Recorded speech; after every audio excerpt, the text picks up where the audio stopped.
दोस्तों, prelims 2026 is literally right around the corner और अभी रिवीजन का सबसे क्रिटिकल फेज चल रहा है। सो बिना एक भी सेकंड वेस्ट किए शुरू करते हैं आज का ये हाई एनर्जी एक्सप्लेनर। आज हम एक ऐसी white board style cheat sheet बनाने वाले हैं जो आपके स्कोर को डायरेक्ट बूस्ट करेगी। Get ready. सबसे पहले ask yourself, are you missing out on the absolute most important questions? ये पूछना बहुत जरूरी है क्योंकि UPSC absolutely loves reports, indices और इंटरनेशनल समिट्स। पिछले कुछ सालों के पेपर्स उठा के देख लीजिए, सीधे सीधे क्वेश्चंस आते हैं इन टॉपिक से। अगर आपने ये डेटा मिस कर दिया तो you are literally leaving easy marks on the table. ये स्पेसिफिक फैक्ट्स जो आज हम डिस्कस करेंगे ना, वो लिटरली एग्जाम गोल्ड है। इनका डायरेक्ट ओवरलैप है आपके सिलेबस के इंटरनेशनल रिलेशंस और एनवायरनमेंट थीम्स के साथ। एग्जामिनर्स इनको फ्रीक्वेंटली टारगेट करते हैं क्योंकि ये पूरे एक साल के करंट अफेयर्स को एक जगह कंसोलिडेट कर देते हैं। इन फैक्ट्स का सीधा रट्टा मार लीजिए क्योंकि आपके सॉलिड मार्क्स यहीं से आएंगे। So here's our game plan for today's revision road map.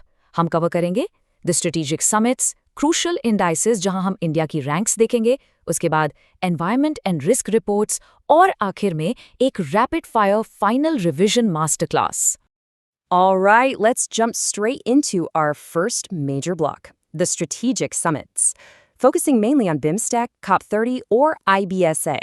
First up the sixth BIMSTEC summit जो थाईलैंड में होस्ट हुआ था। इसकी थीम थी प्रॉस्परस, रिजिलियंट एंड ओपन। यहाँ बैंकॉक विजन 2030 डॉक्यूमेंट अडॉप्ट किया गया। अच्छा, यहाँ इंडिया ने सेंटर्स ऑफ एक्सीलेंस और बोधि प्रोग्राम अनाउंस किए। बोधि यानी BIMSTEC for organised development of human resource infrastructure. ये बेसिकली स्किल डेवलपमेंट के लिए है। साथ ही इंडिया ने अपनी यूपीआई को बिम्स्टेक पेमेंट सिस्टम्स के साथ लिंक करने का प्रपोज किया है। ये सारे पॉइंट्स हाईली प्रोबेबल क्वेश्चंस है। मूविंग ऑन टू COP30 जो ब्राजील में हुआ। एक टर्म है यहाँ जो आपको हमेशा याद रखनी है, द बेलम पैकेज। इस डेफिनेशन को ध्यान से सुनिए और दिमाग में छाप लीजिए। ये 29 डिसीजंस का एक कॉम्प्रिहेंसिव सेट है जो क्लाइमेट एक्शन को सिर्फ निगोसिएशन से आगे बढ़ाकर एक्चुअल इंप्लीमेंटेशन, फाइनेंस और जस्ट ट्रांजिशन पर फोकस करता है। आजकल ये क्लाइमेट पॉलिसी का एकदम नया कोर बन गया है। इस समिट के अंदर कुछ मेजर इनिशिएटिव्स लॉन्च हुए। सबसे पहले ग्लोबल मोटेरो अग्रीमेंट जो नए मैंडेटरी टारगेट्स की जगह कॉर्पोरेशन पर जोर देता है। और प्लीज TFFF यानी ट्रॉपिकल फॉरेस्ट फॉरएवर फैसिलिटी जरूर याद रखें। ये ब्राजील का USD 125 बिलियन का इनिशिएटिव है जो सैटेलाइट मॉनिटरिंग के थ्रू फॉरेस्ट कंजर्वेशन को रिवॉर्ड करेगा। फिर आता है बिलेम फॉरेक्स प्लेज जिसका टारगेट सस्टेनेबल फ्यूल्स को 2035 तक क्वाड्रूपल करना है। लेकिन यहाँ एक मेजर कैच है, इनके जस्ट ट्रांजिशन मैकेनिज्म में कोई गारंटीड फाइनेंस नहीं है। ऑप्शंस में ये ट्रिक क्वेश्चन बनके आ सकता है। Now, let's talk about IBSA, India, Brazil, or South Africa. इस recent summit में इंडिया ने Digital Innovation Alliance propose किया है, especially for sharing digital public infrastructures.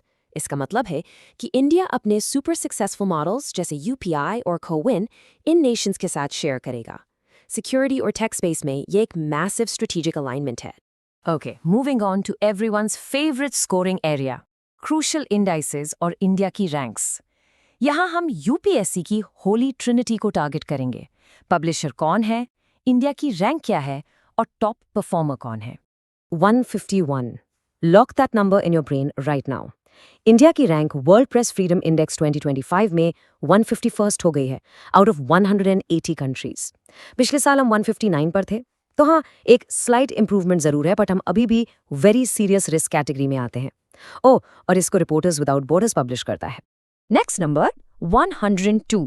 Global hunger index 2025 में हम 102nd रैंक पर हैं आउट ऑफ 123 कंट्रीज। हमारा स्कोर यहाँ 25.8 है जो अगेन सीरियस कैटेगरी में आता है। जस्ट अ क्विक रिमाइंडर, ये इंडेक्स 4 इंडिकेटर्स यूज करता है: undernourishment, child stunting, child wasting और child mortality. Take a mental screenshot of these next few rankings, guys. Happiness report में हम 116th पर हैं और फिनलैंड टॉप पर है। पीस इंडेक्स में 119th rank, Iceland is leading. Corruption index में 91st और HDI जो UNDP निकालता है उसमें हमारी रैंक 130th है। एग्जाम से ठीक पहले एक क्विक रिविजन आपको इजीली यहाँ 2 मार्क्स दिला सकता है। एक और बहुत important point, world economic forum की ग्लोबल रिस्क रिपोर्ट के हिसाब से इंडिया के लिए सबसे बड़ा स्पेसिफिक रिस्क कौन सा है? वो है साइबर इनसिक्योरिटी। ग्लोबल लेवल पर इमीडिएट रिस्क अलग है, पर इंडिया के कॉन्टेक्स्ट में ये शब्द साइबर इनसिक्योरिटी ध्यान में रखिएगा। Alright, let's do a quick active recall check. देखते हैं आपका प्रिपरेशन कैसा चल रहा है। कौन सा एकदम नया इंडेक्स वर्ल्ड इंटेलेक्चुअल फाउंडेशन ने लॉन्च किया है जिसमें इंडिया को अच्छी कवरेज मिली है? पॉज करिए और दिमाग पर थोड़ा जोर डालिए। Did you guess the Responsible Nations Index? अगर हाँ, तो spot on.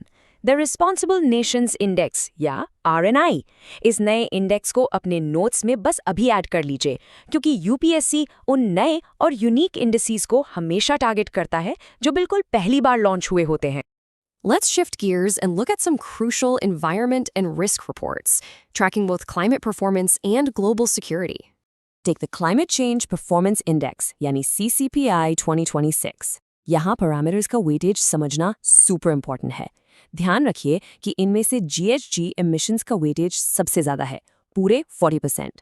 बाकी तीनों यानी रिन्यूएबल एनर्जी, एनर्जी यूज़ और क्लाइमेट पॉलिसी 20% पर हैं।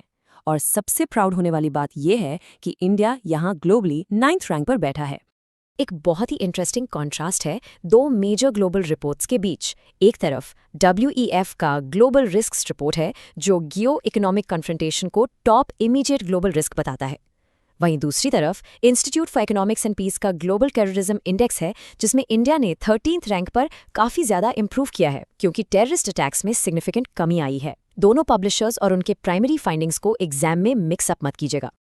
Alright guys, we're at the final stretch. Time for our high-intensity revision masterclass to really lock in those marks.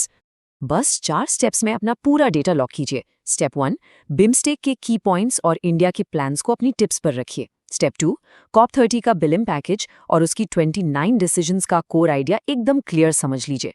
Step 3, exact ranks recall कीजिए, जैसे 151 for press freedom, 102 for hunger. और step 4, हमेशा, absolutely हमेशा indices को उनके correct publishers से map करें।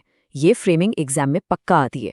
I cannot stress this enough. Do not walk into that exam hall बिना इन high yield keywords को मास्टर किए।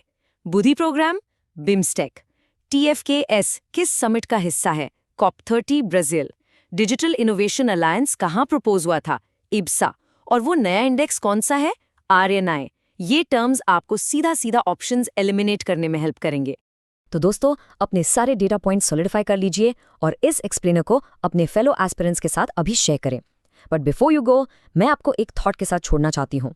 As international agreements shift from simple target setting to complex frameworks like the BELAME package, will initiatives like the Tropical Forest Forever facility actually secure the guaranteed finance the Global South desperately needs, or will they just remain unfunded mandates? Think critically about this as you study, keep revising, stay focused, and all the absolute best for your UPSC 2026 attempt.